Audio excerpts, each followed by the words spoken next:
critical. So whether it's Sentinel, whether it's F-47, whether it's Golden Dome for America, these critical strategic assets, the direct report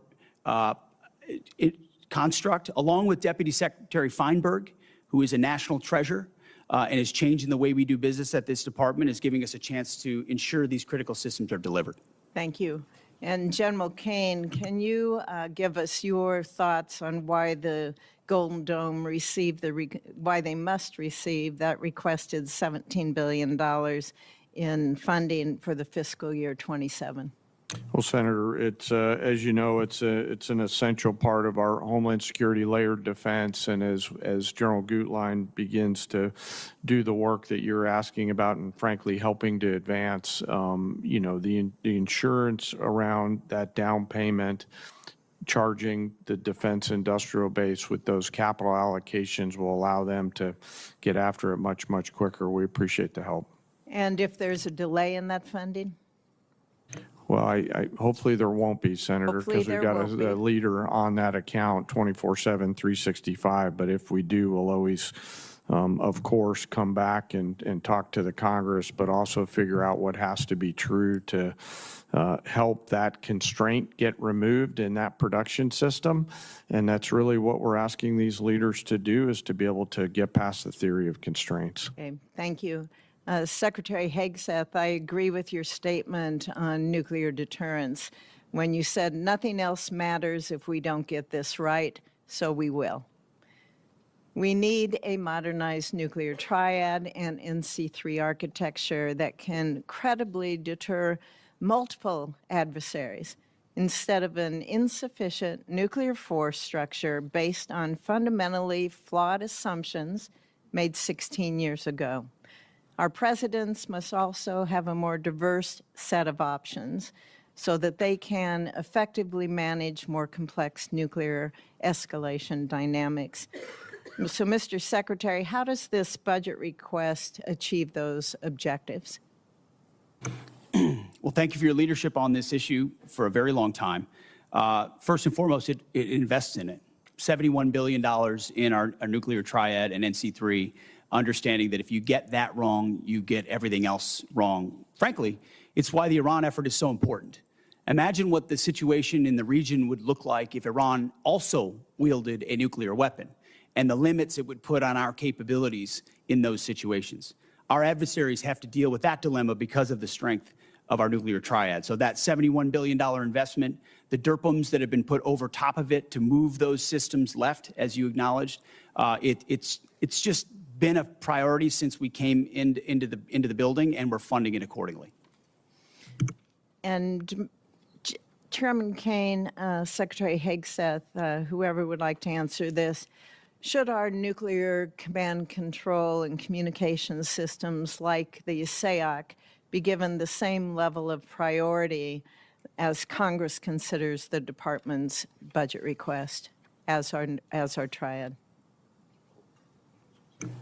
I think so, but I defer to the chairman. Yes, ma'am. We got to be able to see to anything. So, yes, ma'am. Thank you.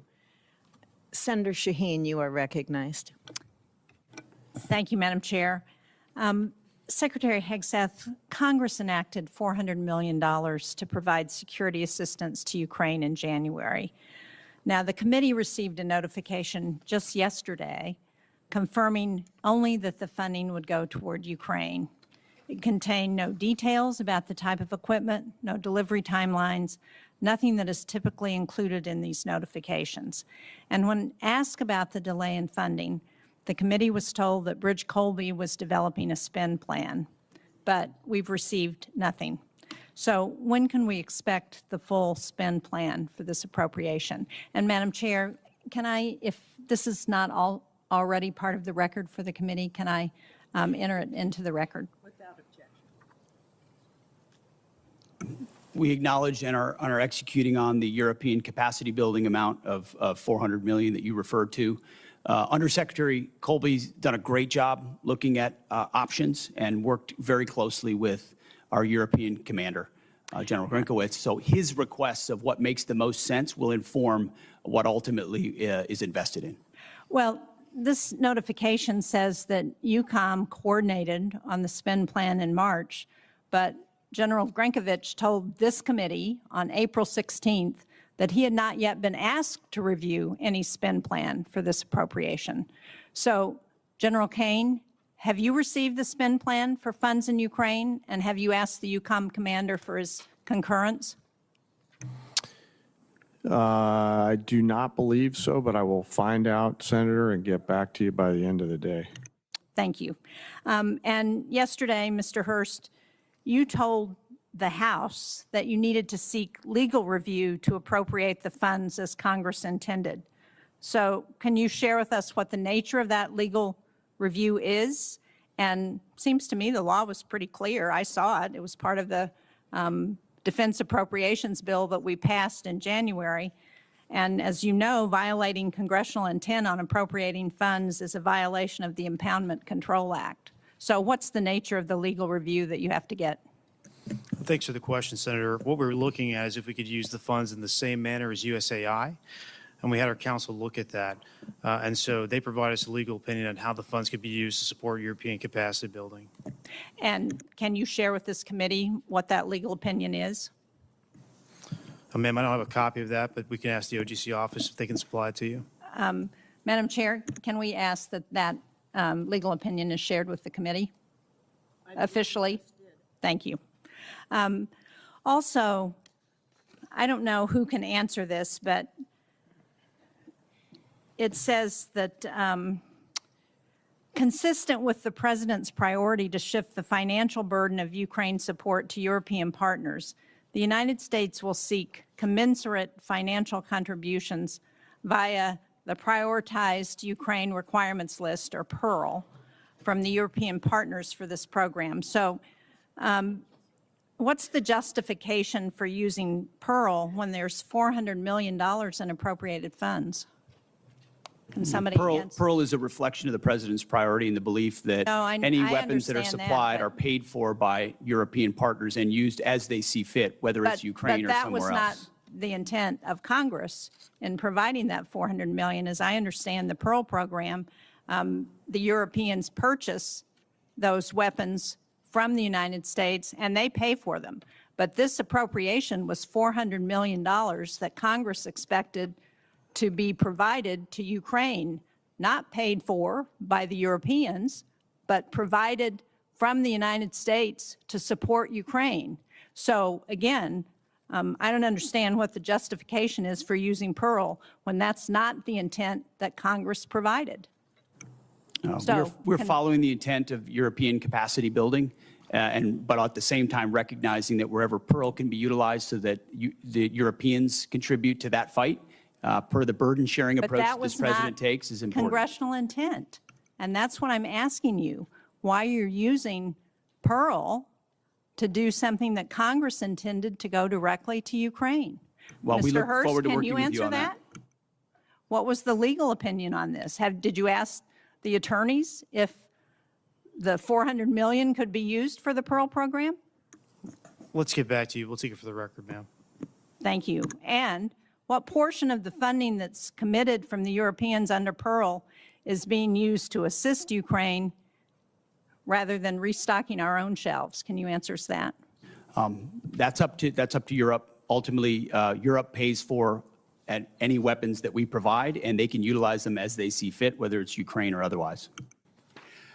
Thank you, Senator Shaheen. There have been a number of times when our witnesses have stated, both in the closed hearing and up here, that they will get back to us. And we certainly hope that will happen very expeditiously.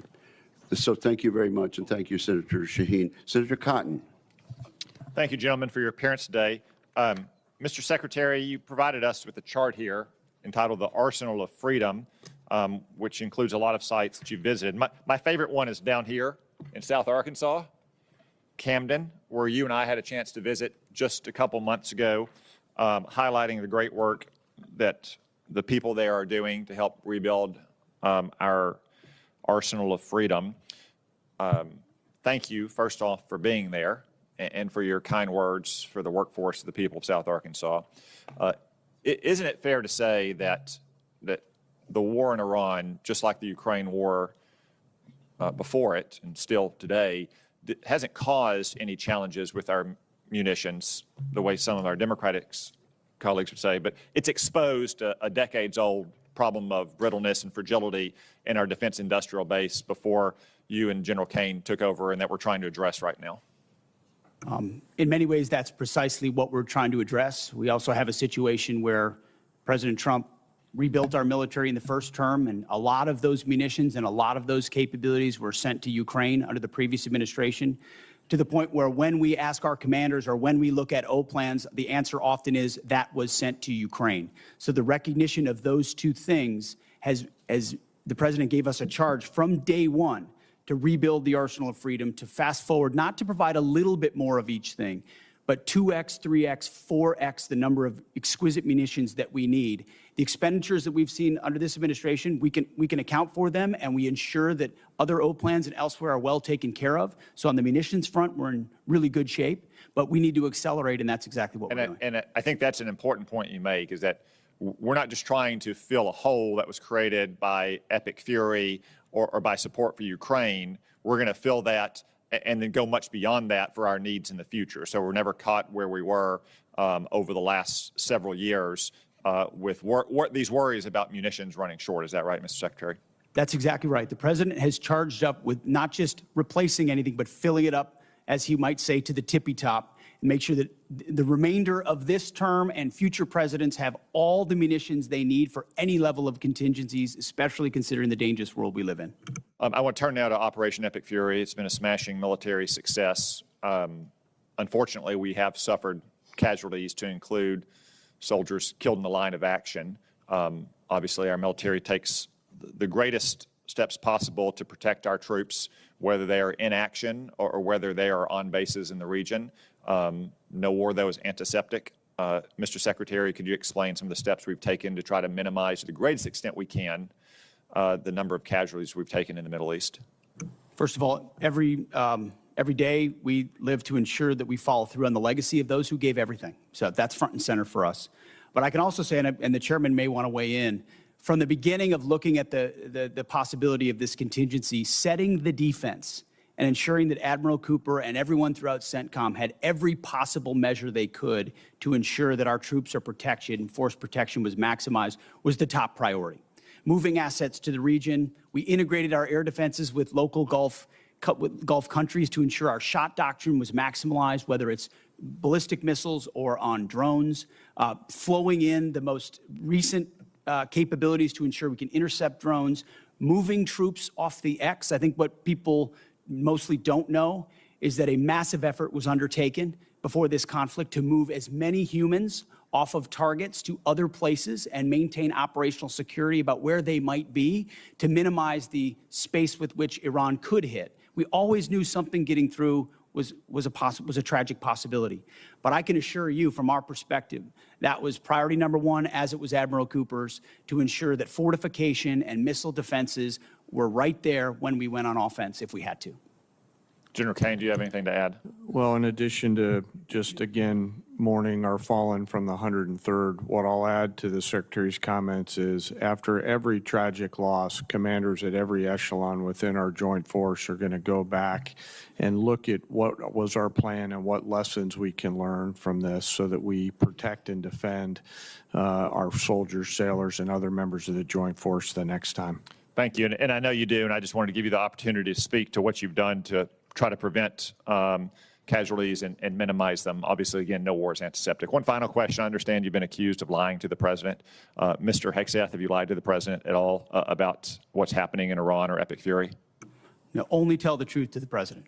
General Caine, have you lied to the president about what's happening in Iran or Operation Epic Fury? Never. I suspected that would be your answer, but since you were accused of it and deep staters are leaking to the media about it as well, I just wanted to give you a chance to answer on the record that, of course, you've always given the president a completely accurate picture of what's happening. Thank you, gentlemen. Thank you very much, Senator Cotton. Senator Gillibrand and then Senator Rounds. Thank you, gentlemen, for appearing before this committee, and thank you for the closed session prior to this. I don't know if you fully appreciate how much the American people do not support this war. It is an unauthorized war. Normally, when you come to Congress, it's a way for the American people to be part of that discussion. The American people, particularly in my state of New York, are upset for a lot of reasons. First of all, this war is costing so much money. Over $25 billion already, estimates $1 billion a day, and they're feeling it every single day at the gas pump with higher prices for both fuel, for diesel, for gasoline for their cars. They're also feeling it with higher grocery costs, and they're exhausted. They are truly exhausted. On top of that, they have so many grave concerns about how this war is being prosecuted. They read in the paper that 22 schools have been hit. They read in the paper about a girls' school, hundreds getting killed. We have a debate going on in this country about AI, a serious debate about AI. And I haven't heard yet from you that you will not allow AI to make final targeting determinations, even when nuclear weapons are being used. That's a huge issue that we need to discuss. So I want to start from the top, Secretary Hegseth. Why do you continue to prosecute a war that the American people aren't behind? First of all, I appreciate the opportunity for that closed session where we had a, unsurprisingly, very different discussion than we have here with the cameras on. We support this. Because my job is to represent New Yorkers, and I can tell you, when I talk to them all across my state, they are furious, and they expect me to explain to them why they are furious. And Senator, when I talk to Americans, and especially when I talk to the troops, they are grateful for a president who has the courage to take on this threat after 47 years of what Iran has done, targeting and killing Americans, and what it would mean to the world if Iran's nuclear ambitions were actually achieved. So the question I would ask to you and to others is, what is the cost of a nuclear-armed Iran? What is the cost to the American people if the world's most dangerous regime has a nuclear weapon? But the truth is, they don't want war coming to this shore, and when you do a decapitation operation, the likelihood is going to be exchanged in the United States. There's no evidence that we are safer because of this war. We did not have any evidence that Iran intended to imminently attack this country in any way, shape, or form. So I disagree with your assessment that we were under threat. Do you not believe them when they say death to America? Listen, our adversaries use rhetoric all the time. What I'm concerned about is we are not safer, and I would just like to know why you have not sought the support of the American people, and 3 out of 5 Americans are against this war today. I believe we do have the support of the American people, and we have briefed regularly what this mission looks like and why it's critically important that we undertake it. And I would remind you and this group that we're 2 months in to an effort. And many congressional Democrats, as I pointed out, want to declare defeat 2 months in.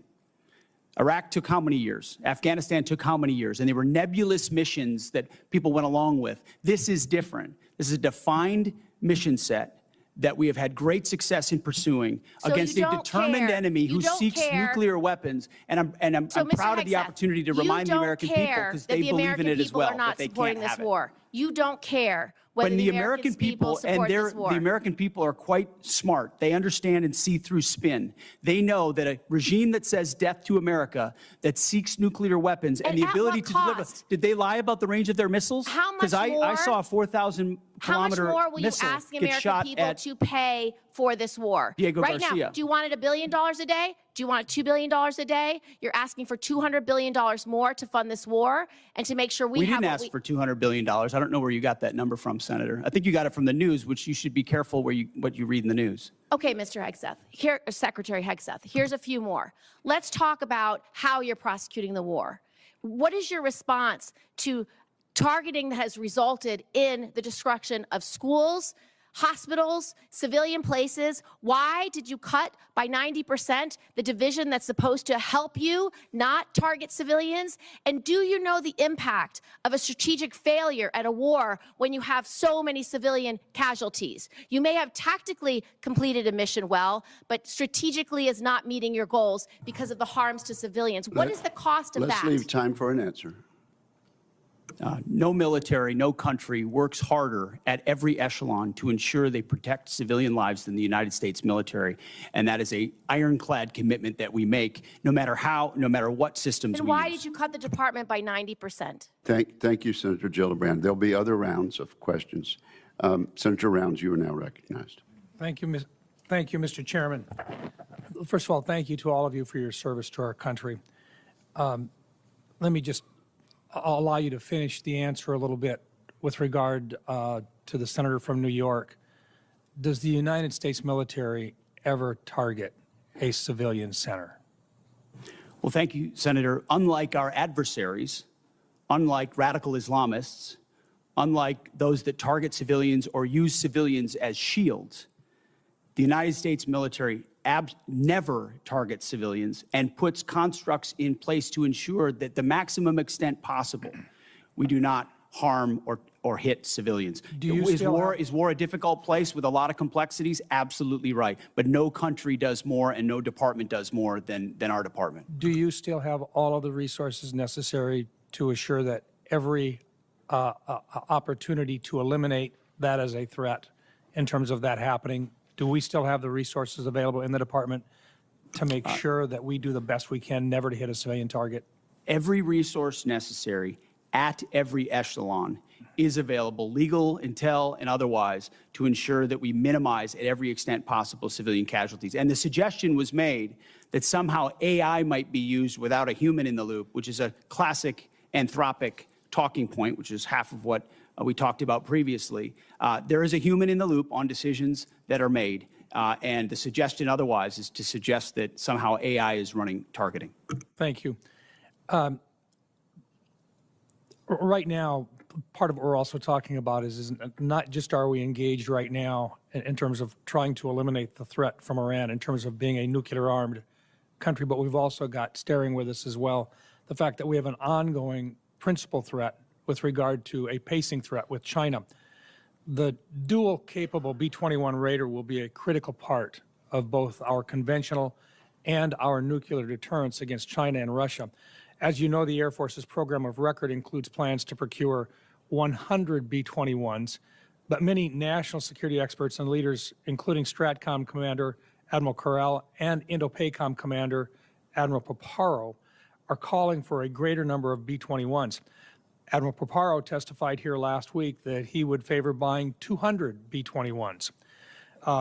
Secretary Hegseth and Chairman Caine, could you speak to the progress and the importance of the B-21 program, and if you agree with the growing sentiment that the U.S. needs to revisit the B-21 program of record and assess the requirement for at least 200 B-21s to match the global threat, would you speak just to exactly what that would mean and what the probability of that is? Thank you for the question, and I appreciate the fact that you're listening to and hearing from combatant commanders, because that's who we listen to as well, who are looking at the operational plans and what would be required to ensure we deter and, if necessary, defeat. Assets like the B-21 or the F-47 are critical to that. That's why we're funding them and increasing the funding, and where necessary would increase the allocation. And I think you see a budget that reflects the reality that we have to invest in more capabilities, to include the B-21, which is ahead of schedule, and we will be funding to the tune of $6 billion, and we believe will require a lot more, over 100 in the future. But I'll defer to the chairman. Hey, sir, thank you for the question. Working through the JROC and the vice chiefs, I'll absolutely stack hands around assessing the requirement, and we're glad to see B-21 on the flight path, no pun intended, that it's on through operational testing.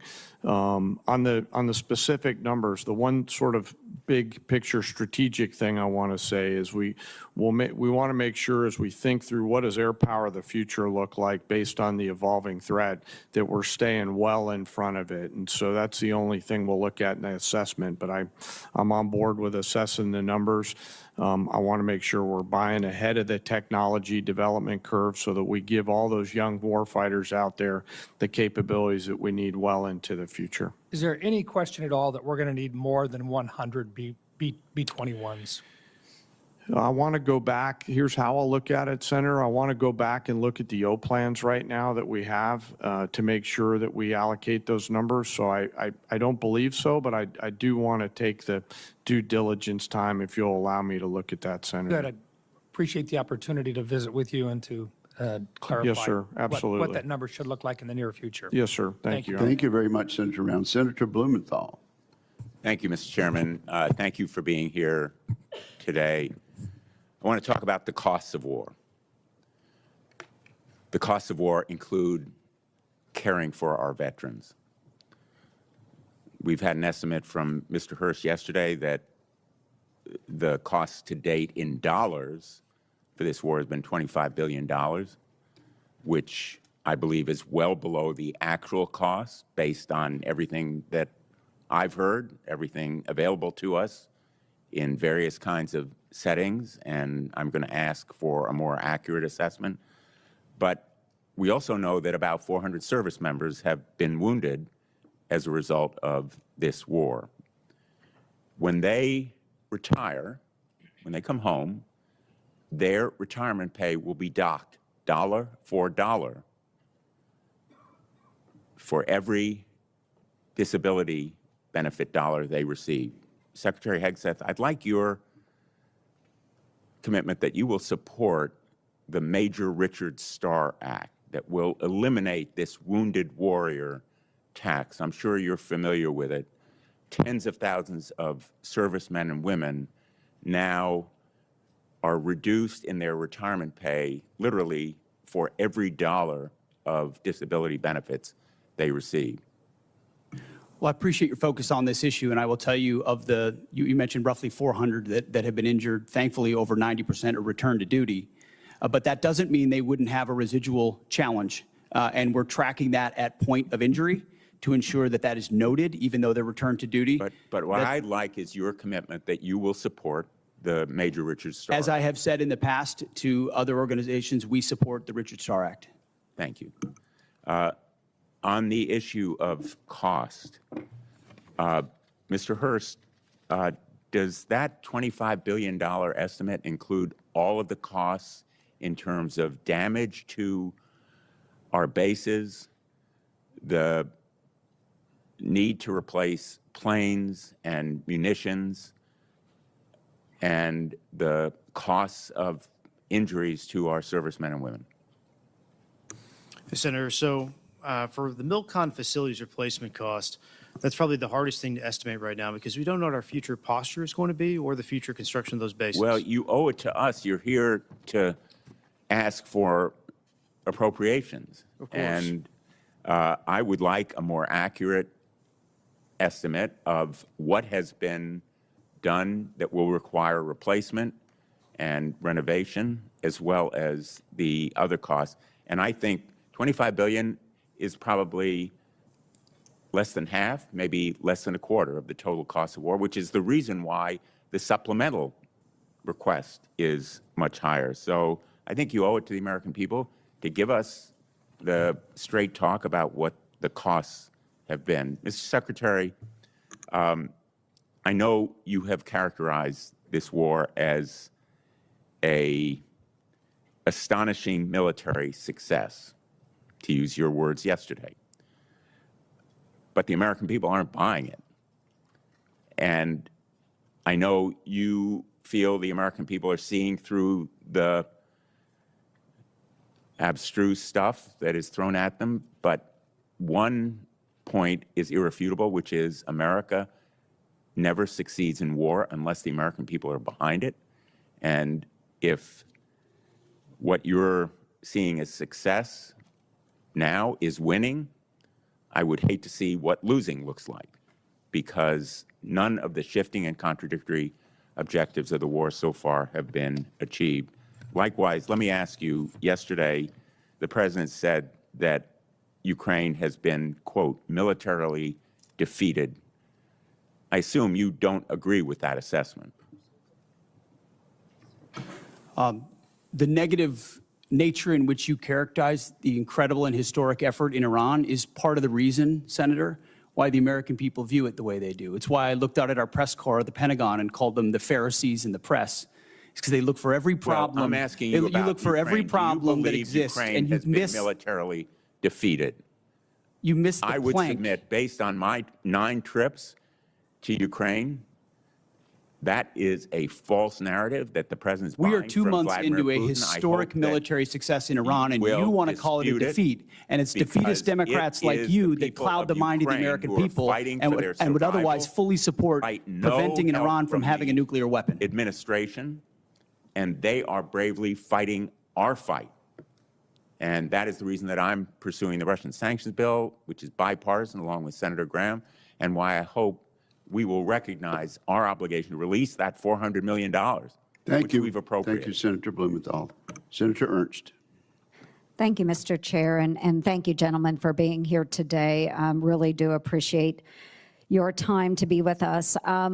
Before I begin some of my questions, I do want to start with something personal, and both to you, Secretary Hegseth, and to the chairman. I want to thank you both for the time that you take to recognize our fallen and those that have given, of course, during this administration, given their all. You have traveled to Dover and have been there to greet those families and to welcome home the fallen. I've been there with you, and Iowa has been hit in particular very hard. We lost 2 of our Iowa National Guardsmen from the 2nd Brigade Combat Team, 34th Infantry Division. Secretary Hegseth, you know full well the 34th. But we also lost 6 members from the 103rd Sustainment Command Expeditionary based out of Des Moines, Iowa during this current conflict. And again, your presence there meant a lot to the families. It also meant a lot to me. So thank you very much for taking the time to do that. Secretary Hegseth, you and I have had many discussions over the course of many months now regarding general officer positions. And, you know, I believe that we were operating in good faith as we talked through a couple of those in particular, 2 Iowans, General Mingus and General Randy George. I was disappointed to see that their retirements were hastened over what I believed had been set out by you and the administration. So I just want to take the time to list out some of General Randy George's accomplishments as Army Chief of Staff. He pulled the Army out of its worst recruiting crisis since the Vietnam era, exceeding fiscal year 2024 recruiting goals and welcoming more than 61,000 new soldiers. Recruitment numbers that both you and the president talk a lot about, and rightfully so. He cut 5% of general officer positions, 12 positions that were deemed as non-essential in the Army, and he reduced the Army headquarters by 1,000 personnel. He co-authored the Army Transformation Initiative, which is a comprehensive response aligned with your directives, and he testified here in front of Congress and took a lot of heat defending that Army transformation. He was suddenly let go at the beginning of April 2026. General George's merits, which I firmly believe in, he enlisted at the age of 17. He is a West Point graduate. He had 4 combat deployments. He served in Desert Storm, Iraq, and Afghanistan. He had 38 years of honorable service. He achieved the greatest Army recruitment and modernization effort in a generation. So I want to thank him for his service. And I would like to enter into the record, Mr. Chair, the speeches that I did honoring General Randy A. George on his retirement and General James J. Mingus on his retirement as well. Without objection, they'll be admitted. Thank you very much. I'd like to talk a little bit about the audit, Mr. Secretary. I saw the video that you posted this week calling on the department to pass a clean audit, and thank you for doing that. It's something that we talked about during your confirmation hearing. Fiscal responsibility at the department has been a priority of mine for a very long time, and I think it's time that we build on that momentum. It's extremely important. And that's why I'm pushing for my Receipts Act in this year's NDAA. It's focused on improving financial traceability and accountability across the department. And if you could talk a little bit more about the efforts in making sure that we are being much more accountable to our taxpayers. What is that effort going to entail? When will we see a clean audit? As I said, Senator, thank you for your work on the audit. That has been a priority of our department from day one.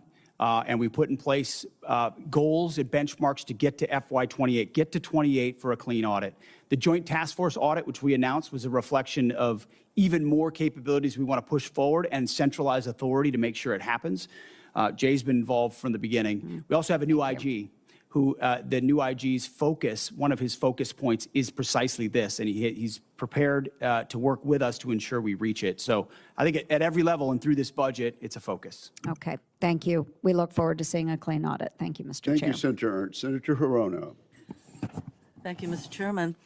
Before I begin my questions, I'd like to take a moment to highlight the true costs of this war, both for the military and everyday Americans. The true cost of the president's illegal war with Iran. And since the start of the war, 14 brave U.S. service members have been killed and more than 400 have been wounded. We burned through over $25 billion in taxpayer money with no end in sight. And the fiscal year 27 budget request is a massive 42% increase from last year. Hundreds of critical munitions have been expended, and deployments have been extended, directly impacting service members' quality of life, military readiness, and our ability to deter our adversaries. The relationships with our allies, some of our closest allies and partners, have been fractured. And the closure of the Strait of Hormuz, which somehow caught the president by surprise, even though he had to have been warned, is directly contributing to the affordable crisis that Americans are facing. Energy costs are skyrocketing, with the price of gas now at its highest level in almost 4 years. Instability has driven interest rates to its highest level since September of last year. The cost of fertilizer is spiking, which will have a direct impact on the cost of food. This illegal war is driving up costs, undermining readiness, and alienating our allies with neither a clear rationale for starting this war nor an exit strategy. And when the president was asked how long he'll let this war continue, he said, "Do not rush me." I have a question for General Caine relating to women serving in combat, and I'd like to hear your best military advice. Does the mere fact of women being in combat armed units lower standards or readiness if they meet the physical standards? Well, ma'am, the standards are set by the civilians. We have examples of women leading well across the joint force. I'll highlight some of our current commanders engaged in the fight in Epic Fury. Specifically, one of our bomb squadrons are led by an extraordinary female leader who's doing great work. And but those standards are set by. I'm sorry, I didn't mean to step on you. I think your answer is that in fact it does not lower standards of readiness. Second question, should every service member, regardless of gender, be permitted to serve in any role, including the combat arms, if they meet the standards established? Yes or no? Is that to me, ma'am? Over the last decade, since combat arms have been open to women, have you personally seen any instance where the standard resulted in a degradation in combat? Secretary Hegseth, General Caine, and our acting controller, Mr. Jay Hurst. I thank all of them, including their families, for their service. For the dozens of Americans that regularly watch our hearings, my next remarks will be no surprise, but for new viewers, I want to reiterate some context for my remarks. I've said this at almost every hearing. We live in the most dangerous security environment since World War II. Every uniformed officer who has come before this committee has agreed with that statement. First and foremost, we're locked in a competition with Xi Jinping and the Chinese Communist Party. The competition is high stakes, and it is about whether this will be an American-led century or a century defined by authoritarian, autocratic regimes that care little for the needs of their citizens or those in neighboring countries. The Chinese Communist Party has accelerated its historic military buildup and its predatory economic practices against Americans and countries the world over. Xi Jinping leads not only China, but also an axis of aggressors. This growing alliance cannot be denied. It includes China, Russia, Iran, and North Korea. They're united around this goal, to oppose America's interests and the interests of other like-minded democratic countries across the globe. Vladimir Putin's war of choice in Ukraine has now entered its 5th year. In Putin's objectives, we hear echoes of the imperialistic ambitions of World War II's aggressors, including Adolf Hitler. Vladimir Putin has suffered 1.2 million casualties and failed miserably in his military objectives. Along the way, he has transformed Russia's economy into one fueled by war, raising the prospect of an even more aggressive Moscow for the foreseeable future. Most of Iran's leaders are now deceased, but they and those who survived them have consistently sought violence against America, Israel, our Gulf allies, and the Iranian people. We saw this during the October 7th massacre, during their continued support for Hezbollah and Hamas, and in their desire to engage in nuclear blackmail. Iran's ayatollahs have consistently represented a threat to American interest. Kim Jong-un has joined Mr. Putin's war of aggression. He continues a military and nuclear buildup that threatens South Korea, Japan, and the United States. Ties have never been closer among these four dictators, among these four dictatorships. They support each other's aggressive endeavors, they prop each other up financially, and they scheme to undermine America's objectives. We should expect them to continue this behavior. This context plays out across every dimension of national power, the economy, technology, diplomacy, and more. But today we're here to talk about the military dimension of this competition. These regimes have regularly tried to take by force what they cannot secure through the political process. For that reason, we must be ready to deter conflicts and, if necessary, to win them. President Trump has used the U.S. military appropriately and effectively for American interests. He has viewed our adversaries as a united bloc and has taken action in light of that reality. In Operation Absolute Resolve and associated statecraft, the president removed an aspiring dictator off the board and set up Venezuela for a future aligned with democratic interests. In Operation Midnight Hammer, he sought to eliminate the Ayatollah's nuclear program. When the Ayatollah chose to double down, the president launched Operation Epic Fury. In that mission, he has worked to remove the regime's conventional military capabilities and force it back to the table for a permanent solution. While we all mourn the tragic loss of the 14 service members who've lost their lives in this conflict, we do so knowing the world is safer without a nuclear Iran. All of these actions are part of a peace through strength strategy.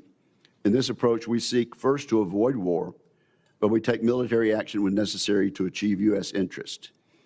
And so, Mr. Secretary, I'm pleased that you are here testifying today in support of President Trump's historic $1.5 trillion defense budget request. That sum will go a long way toward rebuilding our military capabilities for a generation. I should say up front that this may be a long hearing. There's much to discuss.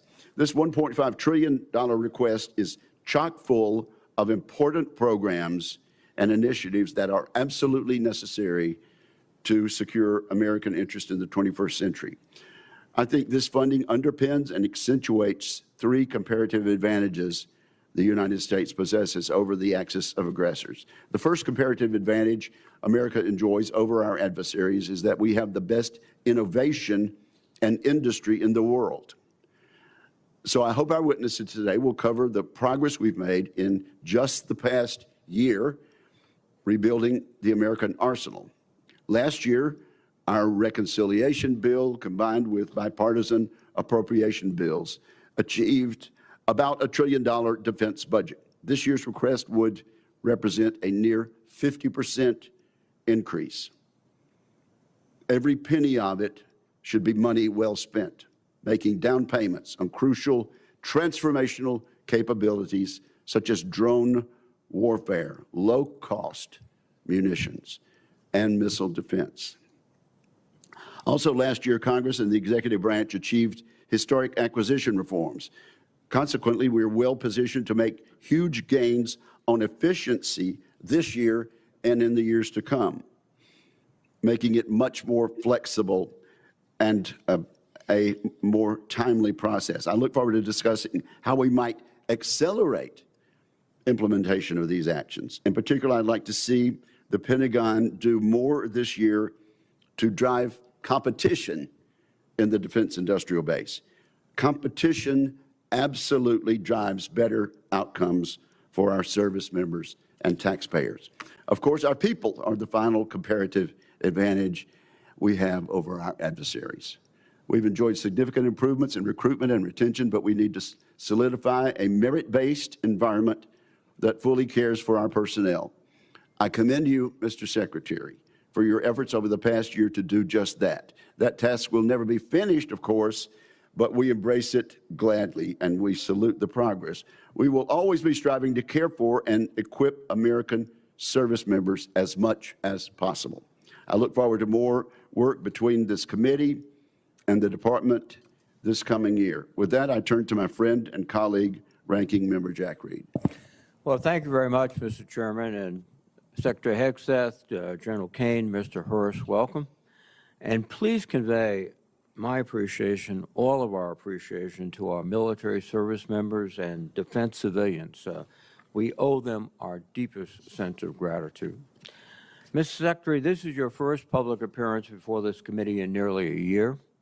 Since your last public testimony, you and President Trump have unwisely taken the United States to war with Iran. You ordered an attack on Venezuela and have directed ongoing illegal boat strike campaign in the Caribbean and Pacific. At your direction, our forces have bombed Yemen, Somalia, Iraq, Syria, Nigeria, and Ecuador. In the United States, you have deployed thousands of troops to cities like Washington, Los Angeles, Chicago, and Portland to police American citizens. And you have personally intervened to end the careers of dozens of military leaders without explanation. These actions will have significant and long-term consequences. Now you appear before us to ask for a $1.5 trillion budget, a 45% increase above last year. I must say I'm skeptical, and such a request demands intense scrutiny. 61 days ago, President Trump unilaterally began the war in Iran. He had no coherent strategy. He refused to make a case to the American people or consult Congress. He failed to present any evidence of an immediate threat, and he ignored the advice of military and intelligence experts who warned him of the consequences. Today, our nation is in a worse strategic position. The Strait of Hormuz was open. Now it is closed. 13 service members have tragically lost their lives, and more than 400 have been wounded. We have lost dozens of aircraft, sustained significant damage to our bases in the area, and expended an alarming amount of our missile inventory. Morale and readiness across the force, especially among overdeployed units and vessels like the USS Gerald R. Ford aircraft carrier, have suffered. Gasoline and fertilizer prices throughout the world have surged. American families are bearing the cost of a war they wanted nothing to do with and have gained nothing from. And yet, Secretary Hegseth, you declared victory a month ago. On April 8th, you said, in your words, Operation Epic Fury was a historic and overwhelming victory. By any measure, Epic Fury decimated Iran's military and rendered its combat forces ineffective for years to come. But let me be clear. Tactically, the United States military performance against Iran has been remarkable, and I salute the service members who have executed this mission with skill and bravery. The problem with your statements, Mr. Secretary, is they are dangerously exaggerated. Iran's hardline regime remains in place. It still retains stockpiles of enriched uranium, and its nuclear program remains viable. Iran's military retains enough combat effectiveness to keep the conflict at an impasse. Its missiles and drones remain a far greater threat than you have acknowledged, and the regime has demonstrated it can effectively control the Strait of Hormuz when it chooses. Mr. Secretary, I am concerned that you have been telling the President what he wants to hear instead of what he needs to hear. Bold assurances of success are a disservice to both the Commander-in-Chief and the troops who risk their lives based on them. Our military has performed heroically, but military force without a sound strategy is a path to long-term defeat. I'd like to know what options you are considering now, given the course from this war and the stalemate President Trump has put us in. More broadly, Mr. Secretary, too often you have made dangerous statements that are counterproductive to the mission. You boasted about, quote, no stupid rules of engagement, just days after hundreds of Iranian schoolgirls were tragically killed in a missile strike. You have made troubling statements about showing no mercy and no quarter to the Iranians, orders that would constitute war crimes. As importantly, while our men and women are fighting and dying overseas, you have focused unduly on your own personal agenda. In the past 2 months alone, you have taken upon yourself to overhaul the chaplain corps, cancel flu vaccine requirements, repeal firearm restrictions on military posts, and bar service members from attending certain universities. Just this week, you brought performer Kid Rock to an Army base to go for a joyride in an Apache helicopter after dismissing an earlier investigation into the pilots who recklessly chose to hover above his home. That runs directly counter to the chain of command and maintaining good order and discipline. Most disturbingly, during your tenure, you have fired dozens of our most senior military leaders and personally intervened to block the promotions of many others. That is a betrayal of the merit-based system that forms the foundation of our military. You are hollowing out the military's bench of experienced and highest performing senior officers while making young officers wonder if they should continue to serve. My colleagues and I have heard from countless service members throughout the ranks, many of whom will be watching right now, who are confused and disturbed by your actions. Hopefully you can explain them today. Additionally, this committee expects a fulsome update on Operation Southern Sphere. This ongoing campaign against suspected drug trafficking boats has resulted in nearly 200 fatalities. The administration has failed to explain the long-term objectives of this mission or provide any evidence of reduced drug flows into the United States. I would ask for a credible answer to this most fundamental question: what is the operation actually meant to accomplish? Mr. Secretary, you are here to promote the President's $1.5 trillion defense budget.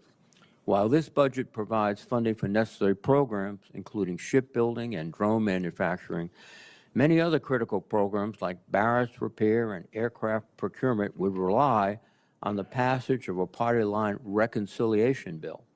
Further, this budget slashes research and development, provides no funding for Ukraine, and includes no funding for losses incurred from the Iran war. Yesterday, Mr. Hurst testified that Operation Epic Fury has cost $25 billion.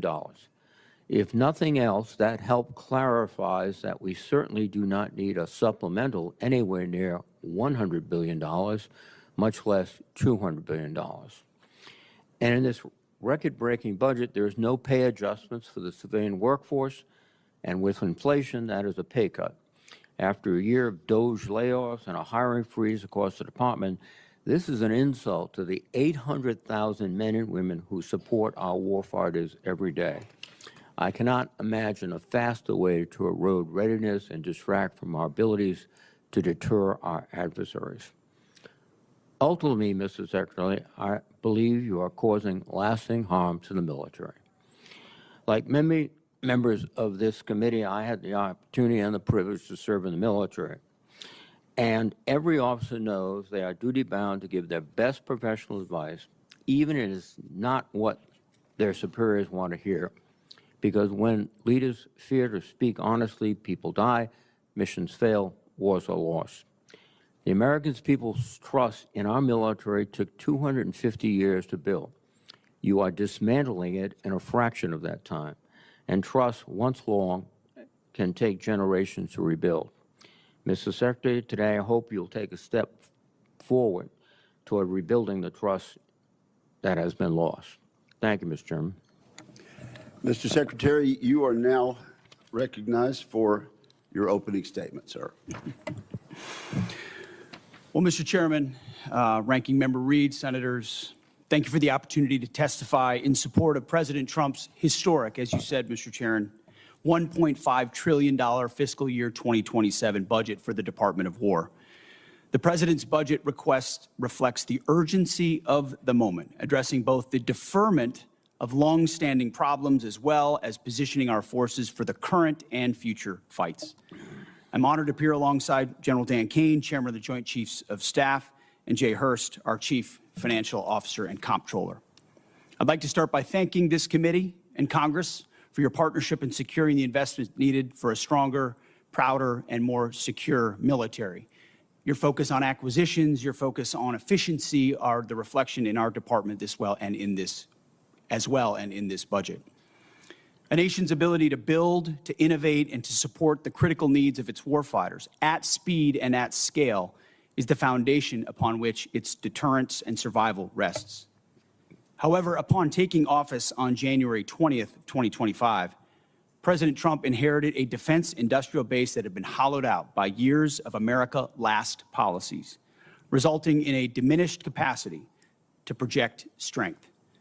Under the previous administration, we were offshoring, outsourcing, beset by cost overruns and degraded capabilities. But under the leadership of President Trump, our builder-in-chief, we are reversing this systemic decay and putting our defense industrial base back on a wartime footing. Urgency informs everything we do. We're rebuilding a military that the American people can be proud of, one that instills nothing less than unrelenting fear in our adversaries and inspires historic morale and recruiting in its ranks. We fight to win in every scenario. The $1.5 trillion budget put forward by the President will build upon a previous $1 trillion FY26 top line and will continue to reverse the 4 years of underinvestment and mismanagement of the Biden administration. The $1.5 trillion budget will ensure that the United States continues to maintain the world's most powerful and capable military as we grapple with a complex threat environment across multiple theaters. Not to mention, the budget also includes a historic troop pay increase, 7% for junior enlisted, and the budget eliminates all poor or failing barracks. Quality of life for our troops is front and center in this budget. By supercharging our defense industrial capacity and transforming how the department does business, we are restoring American commercial dominance at a pace unseen in generations, transforming the defense industrial base from the broken, slow-moving systems of the past. We have flipped the Pentagon acquisition process from a bureaucratic model to a business model, decisively moving from an acquisitions environment paralyzed by bureaucratic red tape into an outcomes-driven organization focused on delivering the most for taxpayer dollars. Over the past year, through historic multi-year procurement agreements that this committee supported, we've cut smart business deals that have sent unambiguous demand signals to industry to build more and build faster. The result has been a surge, a revitalization of our great American factories and a massive reinvestment in the skilled American workers who serve as the industrial muscle behind our warriors. You're a war criminal.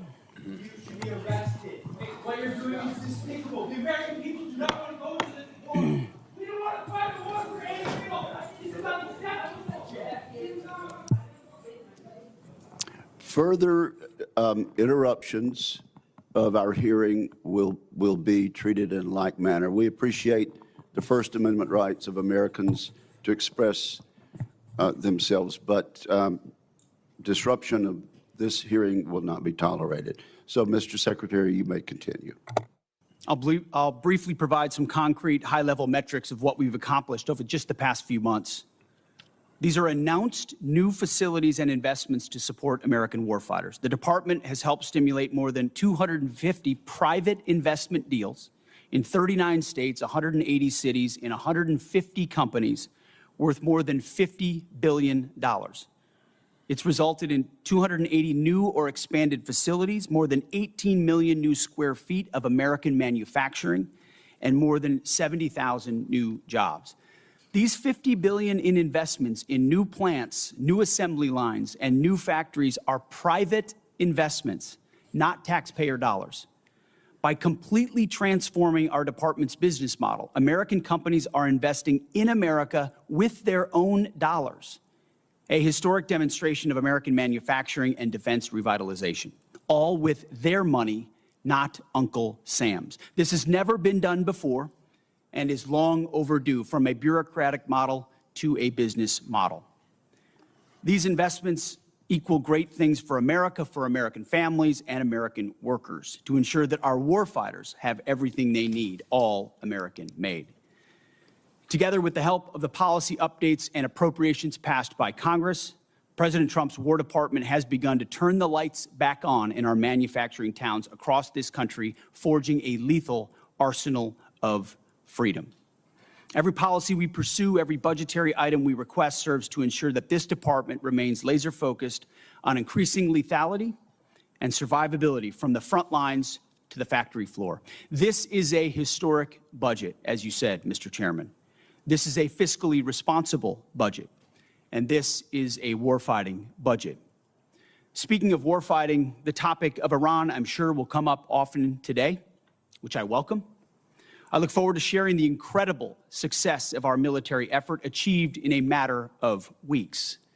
President Trump has the courage, has had, unlike other presidents, to ensure that Iran never gets a nuclear weapon and that their nuclear blackmail never succeeds. We have the best negotiator in the world driving a great deal.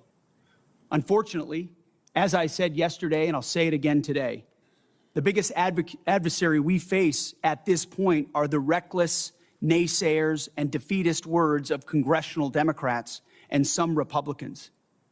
Defeatists from the cheap seats who 2 months in seek to undermine the incredible efforts that have been undertaken and the historic nature of taking on a 47-year threat with the courage no other president has had, to great success and great opportunity for preventing Iran from having a nuclear weapon. Despite this, under President Trump, we are restoring the unbreakable might of American manufacturing. We're providing for our warfighters, and we are putting the people and interests of this country first. May Almighty God continue to watch over our troops wherever they are, and may we honor the legacy of those brave Americans that we have lost.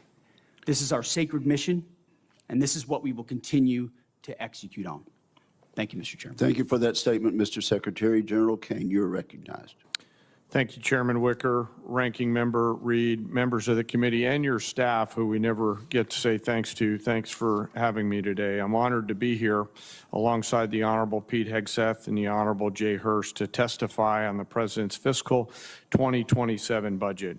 I'm grateful for the opportunity to testify today, and I'm thankful for your continued partnership and support of our warfighters defending the homeland and our interests around the world. It's a privilege to speak with you today about the foundation of America's strength, the 2.8 million members of our joint force. And I am continually inspired by the soldiers, sailors, airmen, Marines, Guardians, Coast Guardsmen, and civilians standing the watch for the nation, supported always by their families. They could have chosen a much easier path, any other path, but they volunteered for a life of purpose and passion and service. And every single day they rise to meet the nation's challenges, from combat operations to critical support roles, with the courage, tenacity, and grit that keeps our nation strong and secure. I would also like to express my deep gratitude for the 39 members of the Joint Force who've passed in operations, combat, and training during my time as the chairman, and specifically highlight the 14 who've passed in Operation Epic Fury. The Secretary and I are deeply grateful for each of them and their families, and their names will never be forgotten. As the chairman, my duty is to ensure our civilian leadership has a comprehensive range of military options and the associated risks required to make the nation's hardest and most complex decisions. I owe the President, the Secretary, and the Congress the truth at every turn. And my blueprint for this role has always been that of General George C. Marshall. His firm commitment to civilian control and a nonpartisan military remains my constant standard. And I strive to emulate his candor, delivering the facts leaders need to hear, not always what they want to hear. And once a decision is made, executing it with the absolute dedication while keeping the joint force precisely where it should be. That's the demand of our profession. As I sit before you today representing our incredible joint force, I want to emphasize my commitment to this committee and to the Congress. I will always follow General Marshall's steadfast example by providing clear and candid nonpartisan military advice, working together to ensure the military remains squarely focused on one thing, being prepared to deter and, if called upon, fight and win our nation's war. And that is our mission. America's joint force is operational at its core, purpose-built for the realities in a complex world. We're organized, trained, and equipped to execute the most demanding missions across the globe with unrivaled precision. And over the past year, our warfighters have consistently demonstrated exactly what it means to be the most capable and most professional force on earth. Our shared goal is to ensure the joint force sustains the strategic initiative and advantage and ability to project power to respond to the global challenges on our nation's terms. During Operation Rough Rider, Midnight Hammer, Southern Spear, Absolute Resolve, and Epic Fury, the joint force executed globally integrated missions alongside our interagency and international partners. And once our leaders made a decision, our forces demonstrated the unmatched ability to seamlessly synchronize actions and activities from the seabed to cislunar space. We're able to accomplish these complex things that we are asked to do because we draw from a deep reservoir of training, professionalism, and commitment. Our operational tempo is high, but we're designed to sustain it, rebuilding readiness every day, training professionals every day, and sharpening our edge every day. And I am incredibly proud of this joint force team and the leaders at every echelon who command it. As the chairman said, we are living in a complex environment. Today, I look forward to discussing how we can sustain America's military advantage. And I know this committee recognizes the challenges and the urgency in the environment that we face. We're operating in delicate and dangerous times where risk is scaling, and the complexity of the modern battlefield demands America's constant adaptation, innovation, and partnership with Congress. As a joint force, we're up to the challenge. We're built for this environment. However, our continued success is not guaranteed by our past achievements.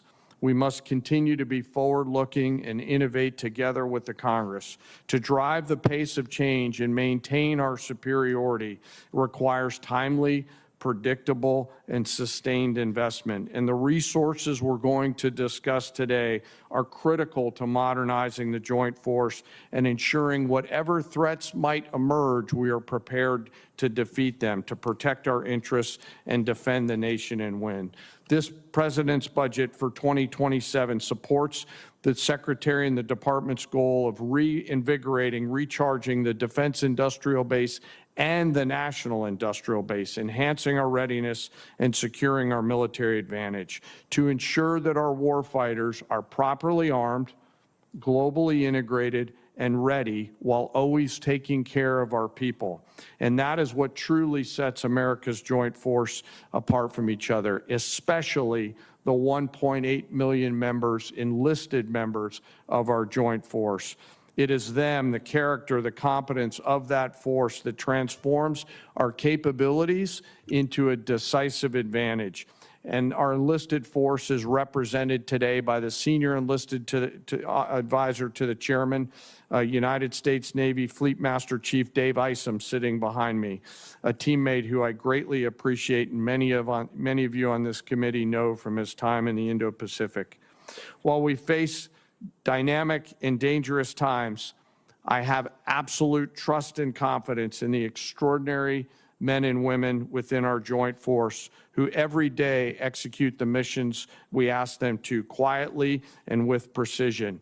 And coupled with the American spirit to outthink, outcompete, and relentlessly innovate, we will maintain our decisive edge, but doing so requires your continued partnership.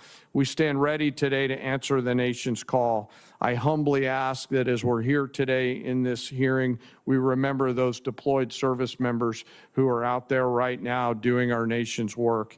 And may we always remember our fallen and never forget them or their families who continue to show us what courage looks like. Thank you for your enduring support, and I look forward to your questions. Thank you very much, General. We appreciate your service. Let's jump right in. Secretary Hegseth, let's talk about the money from Reconciliation 1.0 last year. There have been some complaints about the speed, but not everything we hear is actually accurate. How much of the $154 billion from Reconciliation has the Pentagon put on contract? My understanding, Mr. Chairman, first I'd like to say what an important vehicle Reconciliation was for us and how it gave us a chance coming out of FY25 to advance the president's priorities, whether it's drone dominance, Golden Dome for America, shipbuilding, the defense industrial base. It was a critical vehicle for us. The number you're looking for is about, what I'm looking at, about $26 billion right now. But we've got the floodgates about to open and apply to those priorities. Okay, so unfortunately, you're starting a bit late through no fault of your own because the money was not sent timely by the Office of Management and Budget to the department until last month. That's over and done with, but it should be mentioned. Mr. Secretary, where are we on the obligation rates as far as a normal appropriation bill? Are we a little behind, a little ahead, or what? I would say probably a little bit behind as it pertains to Reconciliation, but part of that is, as you know, this is a new funding vehicle for the department. And twofold. One, you got to make sure you do it right and do it in a fiscally responsible way in conjunction with the Congress to ensure that we meet congressional intent. But also that we've been using it to energize our ability to exercise new pathways, to get at problems in different and more dynamic ways that don't get stovepiped or stuck in the bureaucracy. So yes, there's been some delays, but ultimately I think it's all goodness on the other side, given the new nature of this funding vehicle. Right. Yes. Well, and things have been done differently, and we appreciate that. But Mr. Secretary, will you commit to us that you'll keep the committee informed frequently of your efforts to get all this money out the door, so our industrial base can start building as you have described in this new flexibility that we provided them? Absolutely. And you mentioned a few things in Reconciliation that you think have been game changers. I don't think we've talked enough about some of the game changers. For years, we failed to take action on rebuilding America's drone industrial base and critical mineral supply chains. After last Reconciliation bill and the National Defense Authorization Act, we're in a very different position on drones and critical mineral supply chains, are we not? Very much so. Mineral supply chains, drones, we went from JIATA 401 to an autonomous warfare group. We're looking at the concept of a sub-unified command, and you're looking at $54 billion in the FY27 budget dedicated to drone dominance, UAS, counter-UAS, ensuring we can scale not just exquisite drones, but also the attritable ones that are proliferating on the battlefield today. We need to be ahead. Are there any other initiatives from last year's bill that you want to point out? And you only have a minute and a half. The investment in Golden Dome for America, Right. the ability to get running on that, and we are on schedule to deliver capabilities inside this administration. Minerals and shoring up supply chains on minerals. The Office of Strategic Capital, which its ability to loan gives 10x to new entrants into the department, the opportunity to fund things that wouldn't normally meet the threshold for the department, but give them the running room to invest in those capabilities, and we've already seen fruit from that as well. And briefly, General Caine, there's no question that Vladimir Putin's Russia is taking serious action to undermine our efforts for success in Iran. Is there any question about that? Senator, I think there's actions and activities that are mindful of the hearing room we're in, but there's definitely some action there. Thank you very much. Senator Reid, you're recognized. Thank you very much, Mr. Chairman. Mr. Secretary, you recently fired the Army Chief of Staff, General Randy George, who's one of the most distinguished and decorated officers of his generation. General George's nomination came before us. We reviewed it thoroughly, and we concurred. Why did you fire General George? Well, as I did then, and I'll say now, we thank General George for his service. And out of respect to him and other officers, we never talk about the nature of why certain officers are asked to step down. But we all serve at the pleasure of the president. And ultimately, my view in coming into this department, as I stated in my confirmation hearing, was to change the culture of the department. And it's ultimately challenging to change the department, the culture of a department with the same people who are a part of or in that department. So I have made many changes with general officers. We will continue to make changes as necessary with general officers, and they will be in keeping with the trajectory of where we would like to take the department. But it doesn't take away from the service of those. And I think you will note that every officer that's been asked to leave has been treated with respect. Interesting. Of the 24 officers that you have fired for reasons unrelated to performance, since you have not indicated any cause, 60% are black or females. Now, did the president direct you to single out female and black officers to be dismissed? Senator, of course not. And as we've emphasized at this department from the beginning, the only metric is merit. Members on this committee and the previous leadership of this department were focused on social engineering, race and gender in ways that we think were unhealthy for the department, focusing on those things, making decisions based on those things. Okay. In President Trump's War Department, we make decisions based on only one thing, merit. And that's how we've made decisions going forward. That's how we've made them, and that's how we'll make them going forward. Well, let me go back to General George. What did he fail in terms of his lack of merit to continue serving? As I said, I don't talk about the nature of dismissal out of respect for these officers. But ultimately, we want to take the department in a particular direction, certain services in a particular direction, and we want leadership that's running as fast in that direction as possible. And in some cases, we make changes accordingly, but do so out of respect to those officers. Well, I think that direction from your behavior is an intense interest in Christianity, in nationalism, and in not recognizing the talents of women and non-white gentlemen, and that's the wrong direction. I don't know what you're insinuating, Senator, but I am not ashamed of my faith in Jesus Christ. Well, you shouldn't be ashamed. And if you want to shame me for it, go ahead. I'm not shaming you, but are you critical of other faiths? I am a believer. I'm quite open in that, and our department allows for a multitude of faiths. So I don't know what you're suggesting. I've heard the likes of things that people like you suggest to try to smear my character, and I won't give into it. No.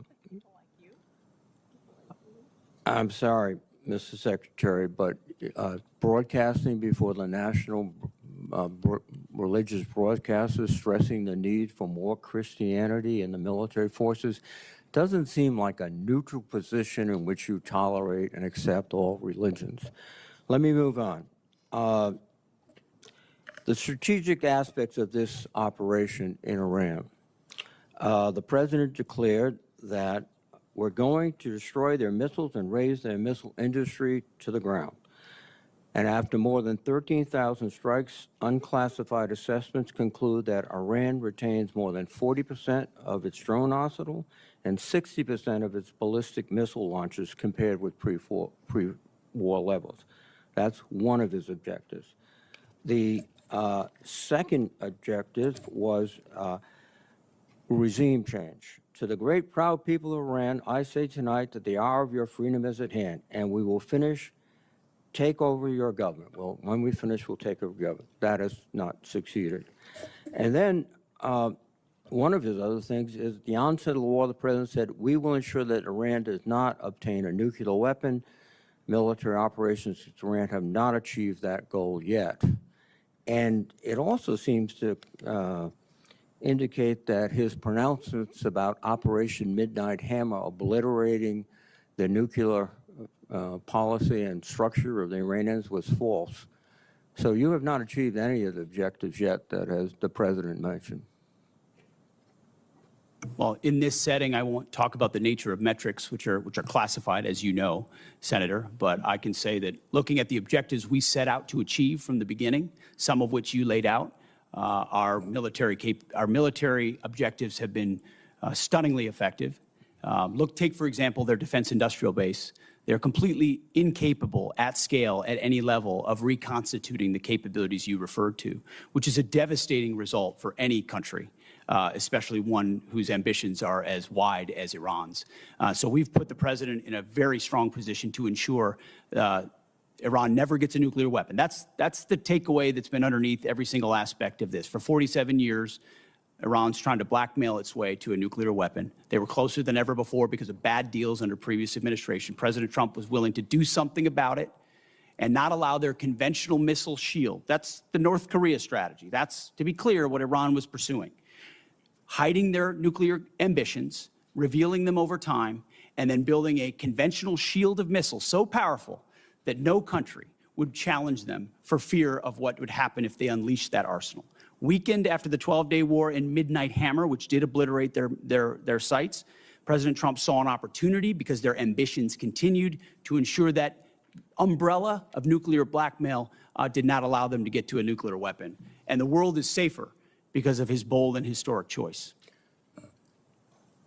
Mr. Secretary, I think that's rhetorical but not factual. Thank you. Thank you, Senator Reid. Mr. Secretary, Mr. Hurst, General Caine, welcome. Over the last several months, I've worked closely with some of the new direct reporting program managers, and I've been encouraged by how they're approaching the department's most complex acquisition systems. General White's pulled forward the next milestone for the Sentinel program by at least 6 months. General Gutlein has completed the initial blueprint for the Golden Dome architecture and is beginning to build